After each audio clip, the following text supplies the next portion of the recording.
Hi விவோஸ், இன்னைக்கு வந்து நம்ம என்ன பார்க்க போறோம்னா சிறகடிக்க ஆசை சீரியலோட பிரம்ம பற்றி தாங்க இந்த வீடியோவில் போய் பார்க்க போகிறோம். வாங்க பார்க்கலாம். சிறகடிக்க ஆசை சீரியல் இன்னைக்கு எபிசோடில் பார்த்தா வந்து முத்துவும் மீனாவும் பார்த்தீங்கன்னா வந்து கிருஷ் வந்து ஒரு பையனை வந்து பென்சிலாக குத்துறாங்க இல்லைங்களா, அந்த பையனோட அப்பா பார்த்து பேசலாம் அப்படின்னு சொல்லி வந்து அவங்க வீட்டுக்கு போகிறாங்க. என்னோட அப்பா கேட்குறாரு, முத்துவும் மீனாவும் பார்த்துட்டு இப்போ எதுக்கு நீங்கள் வந்திருக்கீங்க அப்படின்னு சொல்லி கேட்குறாரு. அதுக்கு முத்து சொல்கிறாரு, ஒரு சின்ன பையனோட எதிர்காலம் பாதிக்க கூடாதுக்காக தான் சார் நாங்கள் இங்கே வந்திருக்கோம் அப்படின்னு சொல்லி சொல்கிறாரு.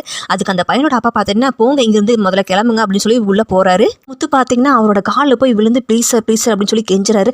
ஆனாலும் அவர் வந்து முத்து சொல்கிறது எதுவுமே கேட்காம கதவை சாத்திட்டு உள்ளே போயிடுறாரு. உடனே மீனா வந்து முத்துக்கிட்ட வெளியில் வந்து கேட்குறாங்க, நீங்கள் ஏங்க போய் காலெல்லாம் விழுந்தீங்க அப்படின்னு சொல்லி கேட்குறாங்க. பார்த்துக்கிட்டீங்கன்னா மீனா கிட்ட சொல்கிறாரு, ஆனால் ஒரு குறிப்பிட்ட வயசு கிடைக்க வேண்டிய நல்ல வாழ்க்கை வந்து கிடைக்காம போயிடுச்சுன்னா அது எப்போவுமே கிடைக்காது அப்படின்னு சொல்லி தன்னுடைய சின்ன வயசு ஃப்ளாஷ்பேக்கை வந்து நினச்சி பார்க்குறாரு.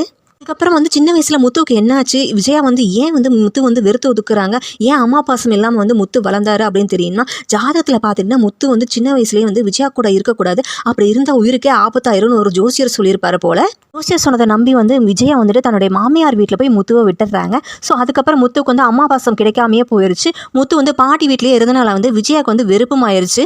இதுக்கப்புறம் என்ன நடக்க போகுதுன்னு தெரியல, அதை வெயிட் பண்ணி அடுத்த எபிசோட் நம்ம பார்க்கலாம். இது போல் மேலும் வீடியோக்களை பார்க்க மறக்காமல் லைக் பண்ணுங்கள், சப்ஸ்கிரைப் பண்ணுங்கள். நன்றி, வணக்கம்.